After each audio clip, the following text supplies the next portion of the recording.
السلام عليكم ورحمة الله تعالى وبركاته. بسم الله والحمد لله والصلاة والسلام على أشرف خلق الله سيدنا محمد وعلى آله وصحبه أجمعين. أهلا وسهلا ومرحبا بكم أعزائي المشاهدين والمشاهدات في موضوع جديد من مواضيعنا اللي هو موضوع الإهمال. المواضيع الحلقات السابقة حقيقة تناولنا يعني جوانب كثيرة من أنواع الإهمال، واليوم نكمل في هذا الحديث، وإن شاء الله يكون موضوعنا في الإهمال في الجانب الفكري، واللي نحن لو قارناه بالمحافظة على الضرورات الخمسة اللي وضعت يعني الناس يعني أمر بها الشريعة الإسلامية، اللي هو المحافظة على العقل. الإنسان اللي يعني الجانب الفكري يعتبر يعني هو الدينامو اللي يحرك كل تصرفاتنا وسلوكياتنا وحياتنا بشكل عام يعني.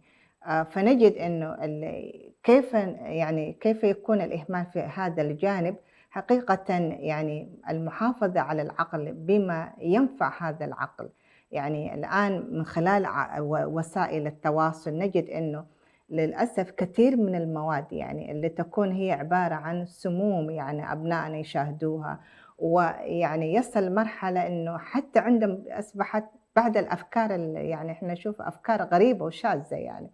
فنتجت هذه الأشياء نتيجة لأنه الآن الفضاء أصبح واسع، والمعلومة أصبحت تنتشر بأسرع ما يمكن. يعني أحيانًا حتى داخل البيت يكون التواصل الأبناء مع العالم الخارجي أسرع من تواصلهم مع الأسرة الداخلية.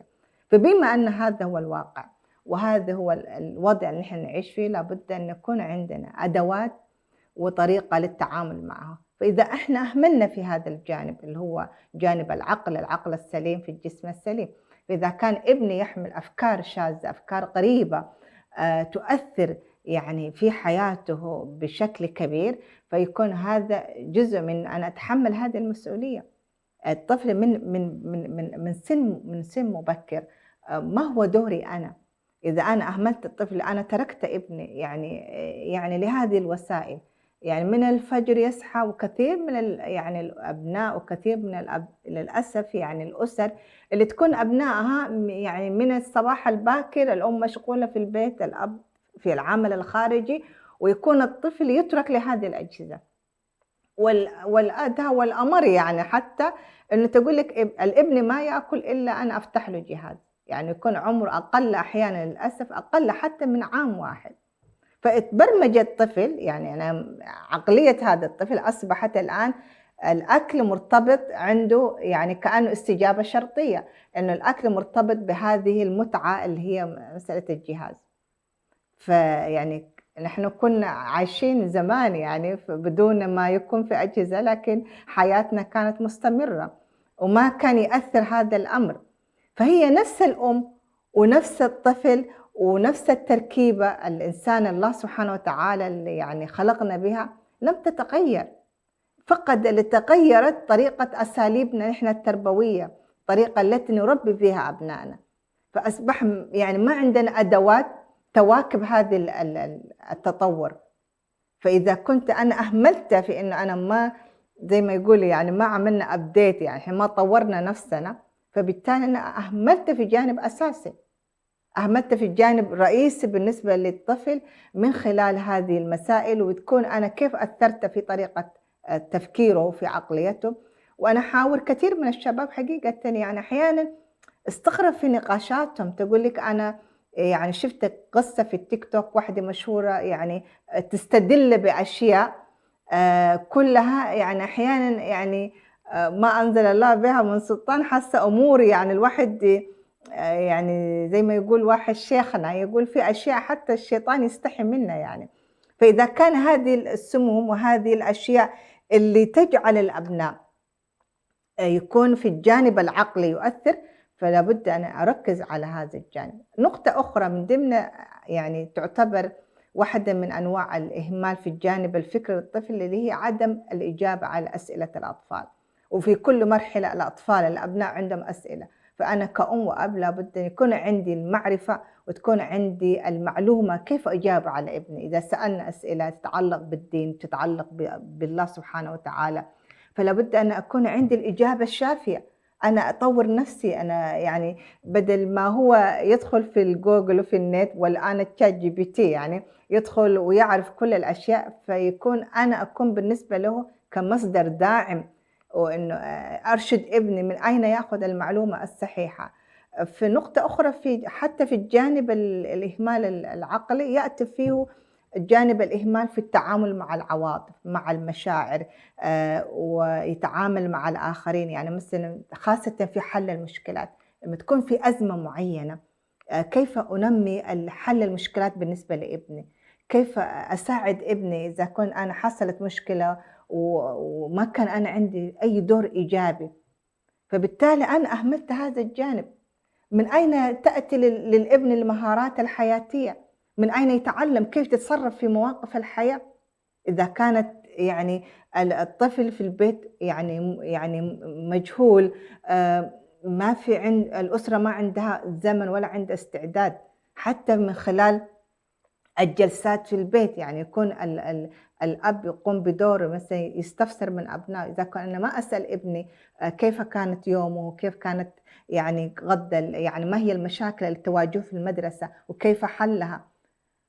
فهذه كلها السلوكيات اللي تعبّر عن الإهمال، بالتالي إحنا عطّلنا جزء أساسي في شخصية الطفل، واللي هو الجانب العقلي، يعني ما يكون عنده تفكير. أحيانًا في بعض الأمور نقول اسكت، اسكت أنت ما تفهم، وهذه للأسف بعض الأشياء الأخطاء نحن نرتكبها كأولياء الأمور، يعني ما نعطي مساحة للابن نكون أنا مستمعة له، الإنصات، وأنا أجلس معه وأسمع أفكاره، وأجلس على مستوى إن أنا أكون يعني على مستوى الطفل نفسه، أعطيه المجال إنه بثقة يشعر بالأمان إنه يعبّر عن المشكلة وكيف يحلها، وأناقش معاه الحل.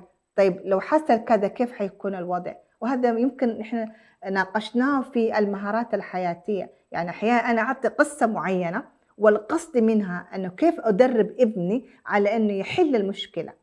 لكن للأسف إن إحنا تجد إنه الأم مشغولة والأب مشغول، يقول لك أنا ما عندي زمن، يعني يعتبر إن هذه الأمور كأنه هي نوع من الترف، لأ، هي ليس من الترف، لأنه الطفل يكبر وهو يفقد هذه المهارات التفكير، مهارات حل المشكلات، ويكبر وبعد شوية يعني تجد إنه حتى في حياته العامة لا يستطيع أن يتصرف، يعني كثير من المواقف نجدها نحن الآن، الإنسان تقول يعني شخص كبير لكن تصرفاته يعني أشبه ما تكون تصرفات الأطفال، فهذه كلها تأتي نتيجة لهذا الإهمال، يعني إحنا أخفقنا في هذا الجانب اللي هو جزء من كيان الإنسان نفسه.